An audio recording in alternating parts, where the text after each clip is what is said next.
Menachem of Tovshin Ayin Gimel. We are in Teres Menachem, Sefer Mamar Tovshin Yud Aleph Tovshin Yud Beis. In the Mamar of Rosh Hashanah Tovshin Yud Beis, the Mamar Kevod Malchuscha Yemeru. On page Kuf Mem Dalet, and we are up to Eis Gimel, chapter 3. In a very brief nutshell, what we learned up until now is that the world is created through the sphere of Malchus. Hashem creates the world through Malchus. Malchus needs to be constructed in order to be able to function. The construction of Malchus takes place through Gvuras, but sweetened by Chesed. And the reason for that is because Hashem desired for there to be realms and beings that are separate of Him in order for the purpose of creation to be fulfilled. Otherwise it would be meaningless if everything was nullified to Hashem. But at the same time, whilst He wanted them to be separate, He also wanted them to potentially have the ability to be reconnected, as it were. So strictness, Gvuras, is the idea of contracting and withholding God's divine creative force, right? But Gvuras on its own would mean it would totally withhold it. So therefore the Nifra, the created being, the realm and the being that would come into existence as a result of that would be completely separate. Why couldn't it be created by Chesed with a Gevura added after? Then he would be bottle, two bottle. Okay. So therefore, you need to have Gvuras, but at the same time, sweetened by Chesed. Chesed is the idea of the giving force, so it has elements within it potentially for what? For reattachment, as it were. That's the way Hashem created the worlds and creation, created beings. When creation took place at the outset, at the first point, this was all done on Hashem's initiative. Hashem did it on His own initiative. From the time the world is created and on, it now depends on us causing that process to take place. When? Mainly on Rosh Hashanah, because on Rosh Hashanah everything reverts back to its original state. So we have to now cause a reattachment, as it were, from Hashem to the worlds and created beings. But it's not only a reattachment, we actually have to create a desire, as it were. We have to awaken Hashem with a desire, with a tainug, with a pleasure, that He should have pleasure from the avodah, the service that man serves Him. Right? That's what we did. That's what we do on Rosh Hashanah. So now comes to chapter 3. Asks the Rebbe a very interesting question. If we say that on Rosh Hashanah everything reverts back to its original state, what happened before creation? What existed before creation? Nothing existed before creation. So if on Rosh Hashanah everything reverts back to its original state, it would seem that there is nothing to sustain the worlds. If Hashem, at the point of creation, made all this happen on His own initiative, right? And from that point on, it depends on us achieving that, bringing that about, mainly when on Rosh Hashanah, when everything reverts back to its original state. So before we actually achieve that on Rosh Hashanah comes in, everything reverts to its original state, so the world should stop existing, the world shouldn't exist. And we, in turn, should do the Avodah. I guess if we wouldn't exist, then there would be nobody to do the Avodah, because everything stops existing. So how does it work? Why does the world continue to exist? That's the question that Rebbe addresses in chapter 3. Gimel. Tzarech Lavan, we need to understand Im Kain. This is the case, that everything reverts back to its original state, and we have to bring everything about anew, because at the point of creation, it was through Hashem's initiative, but from that point and forward, it depends on what? On our Avodah, our serving Hashem to achieve it. If that's the case, B'leil Rosh Hashanah, on the night of Rosh Hashanah, on the eve of Rosh Hashanah, when Rosh Hashanah comes in, which is what the point when everything reverts to its original state, before we draw down the Hashpah, the Hashem's divine presence and flow into the world. How do we draw this down? Through uttering and saying these psukim, these verses of kingdom and so on and so forth, as outlined in the previous chapter. When do we do that? We do that the following day. So from where does the world exist? Before we actually do the Avodah on Rosh Hashanah, which achieves the renewal of Hashem's connection and pleasure from the Avodah of the person and the world and the created beings in the world. So he answers, Ach Yedua, it is known, Ki b'chol davar yesh pnimius v'chitzonius. In everything there is the inner dimension, the internal dimension, and the external dimension. There's pnimius and chitzonius.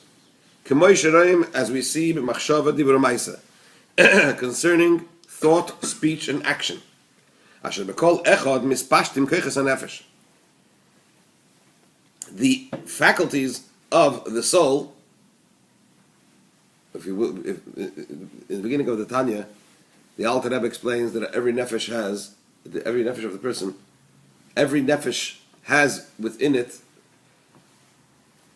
different aspects. So, for example, there are levushim, there are garments. They are what machshava dibur ma'isa, through which the nefesh functions, and then there are the koiches nefesh, the faculties of the soul through which the soul expresses itself, which are what chabad chagas enehim, the faculties that are related to the intellectual aspects of the neshama, the faculties that are related to the emotional aspects of the neshama, and then the faculties that are related to the active aspects of the neshama, and they function through what?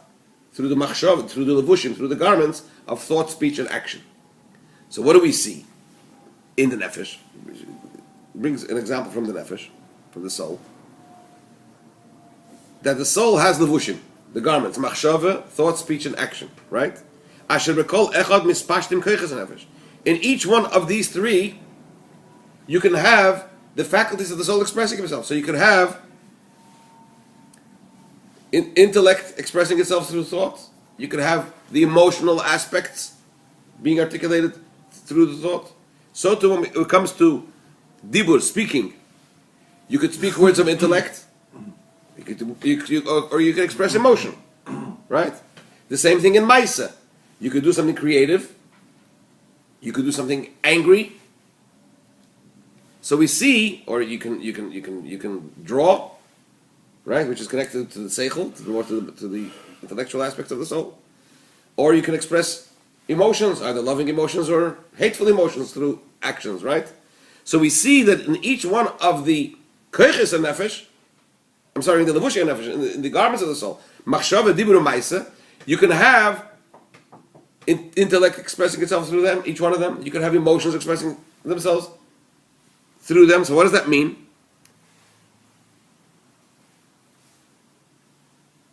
Is there a difference between an emotional expression, or let's use an intellectual expression through thought, an intellectual expression through speech, or an intellectual expression through action? Yes, there is.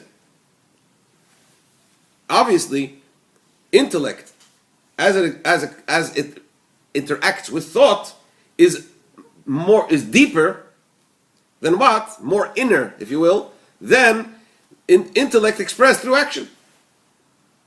This is more pnimi, and this is more chitzoni.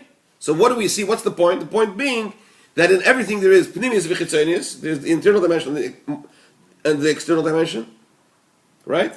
And different things express themselves more internally, and other things express themselves more externally, depending on what? On the particular level through which they express themselves. That's basically what he's saying here. So he says like this: as we see concerning thought, speech, and action. In each one of them, the faculties of the soul express themselves. But the faculty of the soul that expresses itself through speech is more inner than the faculty of the soul that expresses itself through action. So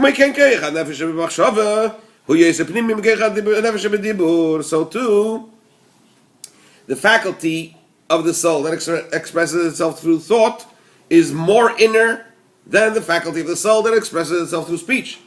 This is true so far as thought, speech, and action themselves are concerned. That thought is more inner than speech, and speech is more inner than action. And he goes even further.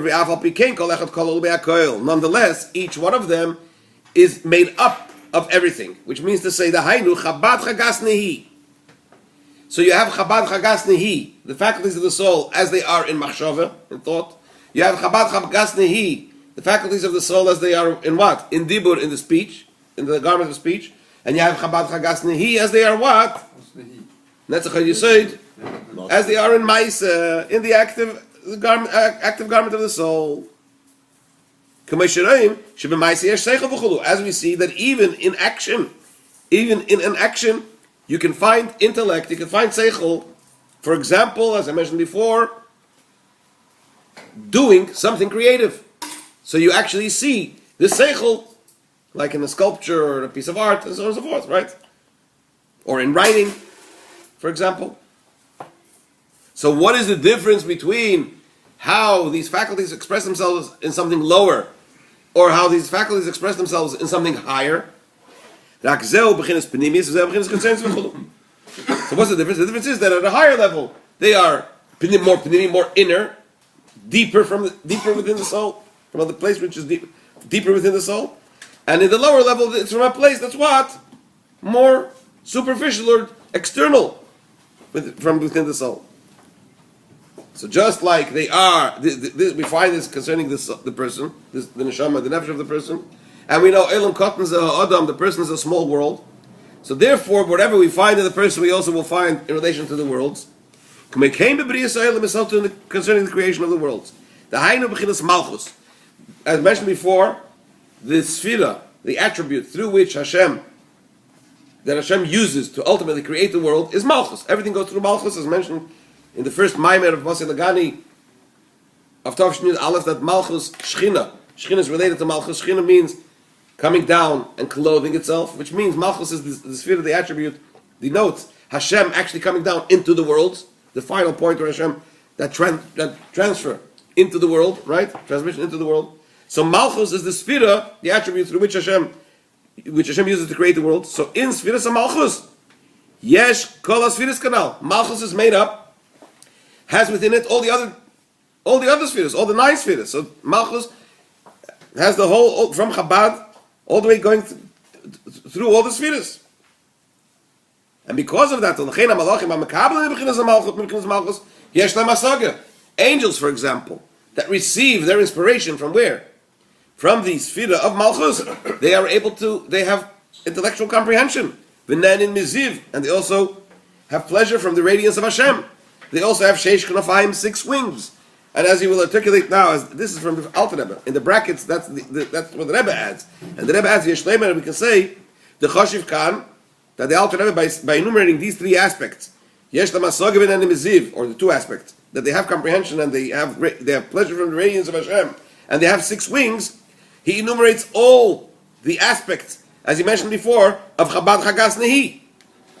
All the 10 spheres. Why? The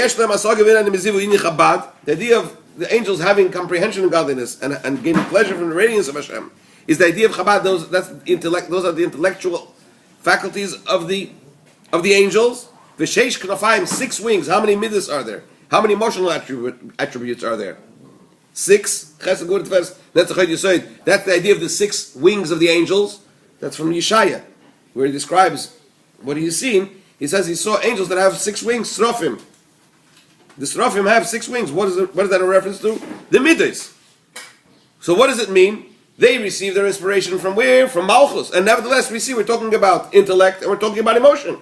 Malchus is the lowest sphere in Keiches and Nefesh. That would be more a reference to what? To action. It's through which Hashem creates the world. So it's the idea of Maisa. And nevertheless, we talk about beings that gain their inspiration from there as having intellectual pleasure from Hashem's radiance and standing in a state of great, tremendous emotion, love, and fear of Hashem. Where does that come from if it's from Malchus? Because Malchus also contains with it Chabad, Chagas, and Nehi, as mentioned before. So what does that mean? That even at the lowest level you find all dimensions, but what's the difference between, for example, Chochmah as it is in Malchus or Chochmah as it is in Chochmah?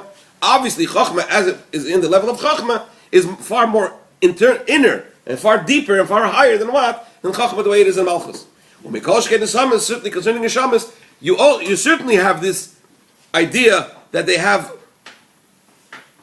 all the aspects and dimensions of Chabad Chagas Nehi in their gaining pleasure from the radiance of Hashem, because and he says Mikol Sheken, certainly Neshamas, because Neshamas are higher than Malachim. So the bottom line is that in everything you have Pnimius and Chitzonius.